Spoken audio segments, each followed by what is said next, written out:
என்ன சபதம் செய்யறாங்க அப்படின்னா, அவருடைய ரத்தத்தை எடுத்து என்னுடைய தலையில நான் தடவிக்காத வரைக்கும், என்ன மாதிரி தடவிக்காத வரைக்கும் தலை செய்ய மாட்டேன்னு சொல்லி ஈரலை கடிச்சு தூக்குவேன். இந்த அளவுக்கு சபதம் எடுக்கிறாங்க.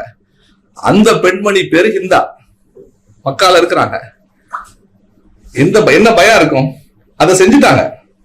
அந்த பெண்மணி என்ன செஞ்சுட்டாங்க? ஹபஷின்னு ஒரு அடிமையை வச்சு, கருப்பு அடிமையை வச்சு, அதை மறைஞ்சிருந்து வில்லால அவரை தாக்கி ரத்தத்தை எடுத்து தலையில தடவி அந்த கோபத்தை தீர்த்துக்கிட்டாங்க. முடிஞ்சிருச்சு. இப்ப இவங்க வாழக்கூடிய அதே ஊர்ல நபி என்ன செஞ்சுட்டாங்க? வெற்றி அடைஞ்சு உள்ள வர்றாங்க. இப்ப அந்த பெண்மணிக்கு எவ்வளவு பயம் இருக்கும்? எவ்வளவு பயம் இருக்கும்? அந்த பெண்மணியை மன்னிச்சுட்டாங்க. அந்த பெண்ணையும் மன்னிச்சுட்டாங்க. இந்த ஹபஷியை மன்னிச்சுட்டாங்க. 2 பேரும் இஸ்லாத்துக்கு வந்துட்டாங்க. இஸ்லாத்துக்கு வந்துட்டு, அதாவது நபிகள் நாயகத்துக்கு எந்த அளவுக்கு அப்படின்னா, தன்னுடைய சித்தப்பால்ல மனசுல எவ்வளவு வேதனை இருக்கும். அவங்கள பார்க்க கூட விரும்பல. ஆனா அவங்க இஸ்லாத்துக்கு வந்துட்டாங்க. அவங்க நபி அவங்களை ஏத்துக்கிட்டாங்க.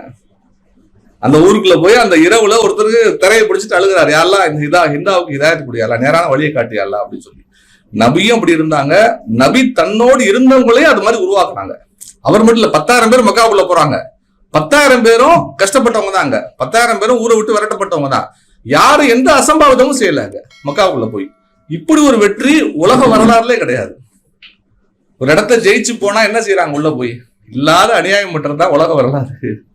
உள்ள போய் எல்லா அநியாயம் பண்றதுதான் உலக வரலாறு.